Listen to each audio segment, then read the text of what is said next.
Housing society का हर जुल्म जोर की टक्कर में,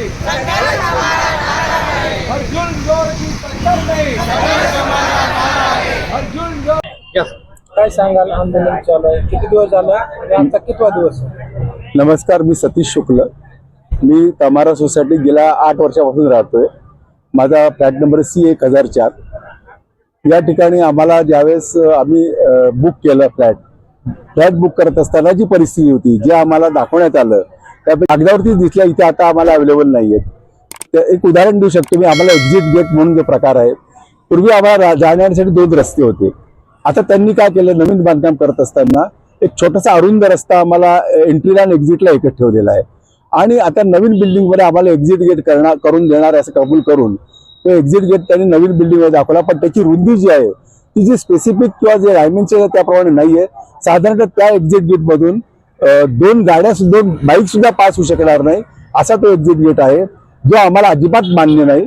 आमचं असं म्हणणं की त्या बिल्डरने स्वतःची गाडी त्यातून काढून दाखवावी. त्या ठिकाणी येणारे पिलर, त्या ठिकाणी हे आणि होणारे धोके हे सगळे विचारात घेताना आमची पूर्ण आमचं असं म्हणणं आहे की आम्हाला बिल्डरने आहे तसा रस्ता जो पूर्वीचा होता तेवढ्याच स्पेसिफिकेशनचा आम्हाला मिळावा आणि आमच्यावरती कोणत्याही प्रकारचा अन्याय करू नये. आता तुमची जी उपोषण चालू आहे, या ठिकाणी बिल्डरची काय भेट झालेली आहे? नाही, बिल्डरने कोणत्याही प्रकारची या ठिकाणी भेट दिलेली नाहीये. कोणत्याही बिल्डरचा प्रतिनिधी आलेला नाहीये की कोणत्याही प्रकारचे सामोपचार किंवा कोणतीही गोष्ट त्यांनी करायचा प्रयत्न केला नाहीये. इव्हन त्यांनी याची आंदोलन दखलच घेतली नाहीये आणि हे आंदोलन अशा प्रकारे दाबलं जाईल याचाच त्याचा प्रयत्न चालू आहे. आणि दुसरी गोष्ट म्हणजे की जी आमची फायर ऑडिट होते, त्यांनी फायर ऑडिट केलं, परंतु PCMCच्या लोकांनी येऊन इथे प्रत्यक्ष ती पाहणी केलेली नाही. फक्त आम्हाला दाखवलं. त्यांनी आम्हाला दाखवून काय उपयोग आहे? PCMCच्या लोकांना दाखवून तिथून सर्टिफिकेट घेऊन सगळ्या गोष्टी आम्हाला सुपूर्द केल्या पाहिजे. त्यांनी कुठल्याही प्रकारचे केलेल्या नाहीत. कुठल्याही प्रकारचं आम्हाला सर्टिफिकेट आमच्या ताब्यात त्यांनी दिलेलं नाही. तुम्ही ठेकेदाराच्या विरुद्ध आंदोलन करताय असं पत्र PCMCला दिले का तुम्ही? अनधिकृत बांधकाम किंवा काय? ह्या सर्व आम्ही जवळजवळ 6 महिन्यापासून या गोष्टीचा आम्ही PCMCला पाठपुरावा करत आहेत. आता 3 दिवसापूर्वी PCMCचे अधिकारी या ठिकाणी येऊन गेले. त्यांना या सगळ्या समस्या प्रत्यक्ष दाखवल्या. याही पूर्वी आले होते, 2 महिन्यापूर्वी पण आले होते. त्यांना STP दाखवला, हे एक्झिट गेट दाखवलं. हे संपूर्ण त्या गोष्टी त्यांच्या नजरेमध्ये आणून दिल्या आणि त्याचे पत्रव्यवहार पण झालेले आहेत. दुसरं असं की ह्या ज्यावेळेला आम्ही PCMCला ह्या गोष्टी सांगितल्या तर त्यांनी 7 ते 8 दिवस बिल्डरचं काम बंद केलं होतं. पण बिल्डरचं काम बंद केल्यानंतर दुसऱ्या दिवशी त्यांना चालू करण्याचं काम. हम लोग यहाँ पे रहने के लिए जब से आए हैं, तमारा सोसाइटी, हाउसिंग सोसाइटी राहटनी, यहाँ पे हम जब से रहने आए हैं, यहाँ पे कोई व्यवस्था नहीं है. लिफ्ट में CCTV कैमरा नहीं है, जो हम लोग पहले दिन से रिक्वेस्ट कर रहे हैं, आज तक मिली नहीं है. जो हमें पता चला कि मैं तो यहाँ 3 साल से रह रही हूँ, पर जो पहले से रह रहे हैं उन्होंने भी सेम कंप्लेंट की है 10 साल पहले से कि भाई यहाँ पे कभी कोई फैसिलिटीज ऐसी नहीं रही है.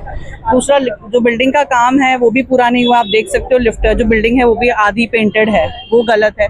दूसरा, ये जो बिल्डर है ये रात में काम करता है, मतलब टाइम कोई उसका निश्चित नहीं है, संडेज को काम करता है. हमने रुकवाने की भी कोशिश करी, पर उसके बाद भी वो बार बार उसको पता नहीं कहाँ से चालू करने का ऑर्डर मिल जाता है, फिर वापस चालू हो जाता है, जो कि बहुत गलत है. उससे सारे जो हमारे रेसिडेंट्स हैं सभी को बहुत प्रॉब्लम्स हो रही हैं. कोई सब तुम्ही जो ठेकेदारावर 100 कोटी रुपये भ्रष्टाचाराचा आरोप केला, काय सांगता? या संदर्भामध्ये आम्ही असं सांगतो की ज्यावेळेला आम्ही ABCDE अशा विंग होणार होत्या 11 मजल्यासोबत, आणि ते पाहूनच आम्ही इथं घर घेतलं होतं. परंतु नंतर 2022 मध्ये हा प्लॅन रिवाईज करण्यात आला आणि ABCचा FSI वापरून त्याची जी परमिशन होती ती 22 मजल्यापर्यंत करण्यात आली.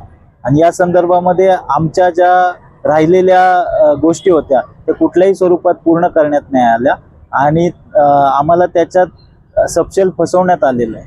त्यामुळे आमचा जो FSI खाल्लाय तो आम्हाला परत मिळावा ही आमची मागणी आहे. आमची सोसायटी 2017ला काम पूर्ण झालेलं असताना 2023ला मुद्दामहून उशीर करून तयार करण्यात आली.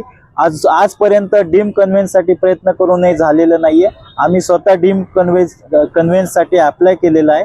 तर हे कन्व्हेन्स न करून देण्याचं कारणच हे होतं की हा जो FSI होता तो वापरात यावा म्हणून आमचं असं म्हणणं आहे की आमचा वापरलेला FSI जे आहे त्याचा भूर्दंड आम्हाला पडतोय. आमच्या इथं होणाऱ्या या फसवणुकीला PCMCने लक्ष घालावं आणि आमचे प्रश्न मार्गी लावावे. तसेच आमचा जो बेकायदा STP आहे, आम्ही बेकायदा अशा स्वरूपात म्हणतो आहेत की जे नकाशे होते त्या नकाशामध्ये हा STP कुठेही नव्हता आणि तो STP 2 सोसायट्यांच्या बरोबर मधेमध बसवलाय. त्याच्या संदर्भात आवाज आणि दुर्गंधी याची वेळोवेळी आम्ही PCMCला कंप्लेंट दिली होती, तक्रार दिली होती.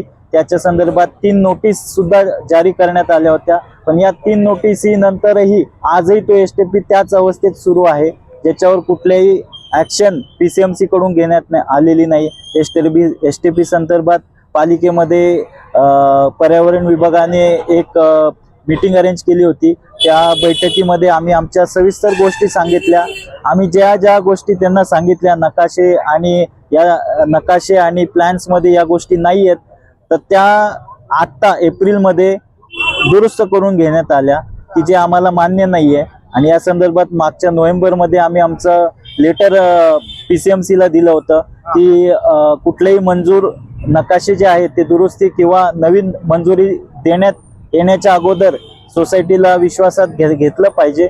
पण असं कुठल्याही पद्धतीने सोसायटी मधल्या तिथल्या रहिवाशांनी हे आंदोलन जे उभा केलंय त्याला आज 8वा दिवस आहे. लोकप्रतिनिधी म्हणून एक सामाजिक कार्यकर्ता काय प्रथमतः आपलं लोकशाहीचा 4था स्तंभ व सांगाव न्यूज आपण या ठिकाणी तमारा हाऊसिंग सोसायटीच्या ज्यांच्यावरती अन्याय अत्याचार झालेला आहे, जो हरी कटरिया नावाचा जो बिल्डर आहे, त्यांनी यांना डोळ्यामध्ये दुर्फेक करून यांची दिशाभूल करून यांच्यावरती जी आज रस्त्यावरती बसण्याची वेळ आली, त्याला वाचा फोडण्यासाठी आपण या ठिकाणी आलात, त्याबद्दल आपले प्रथम स्वागत करतो. आणि तमारा हाऊसिंग सोसायटीच्या नागरिकांना आपण सहकार्य केलं त्याबद्दल आपले धन्यवाद देतो.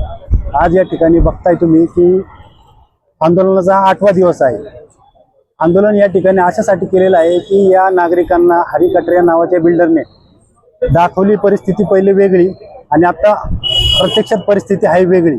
त्यांना जाताना दाखवलं की इन गेट आउट गेट असे 2 गेट आहेत. आता फक्त एकच रस्ता त्यांचा चालू आहे. STP प्लॅन्ट त्यांच्या समोर केला आहे. त्याचा इतका वास दुर्गंधी येते की इथले ज्येष्ठ नागरिक, लहान मुले आजारी पडत आहेत. महापालिकेच्या अधिकाऱ्यांना त्यांनी मॅनेज करून, हरी कटरियांनी मॅनेज करून इथं सगळा सावळा गोंधळ घालून या नागरिकांची दिशाभूल करून यांच्याकडनं लाखो करोड रुपये फ्लॅट दिले, पैसे घेतले आणि यांचा FSI वापरला. यांच्या ज्या सुखसुविधा त्यांनी दिल्या पाहिजे त्या दिल्या नाहीत. त्यामुळं माझे या ठिकाणी आपल्या न्यूज चॅनलच्या माध्यमातून असे सांगणे आहे की हरी कटरिया माणूस हा पूर्णपणे फ्रॉड आहे. याचे महाराष्ट्रामध्ये ज्या ठिकाणी कुठं साईट चालू असतील त्या ठिकाणी कोणत्याही नागरिकांनी फ्लॅट त्याचा खरेदी करू नये.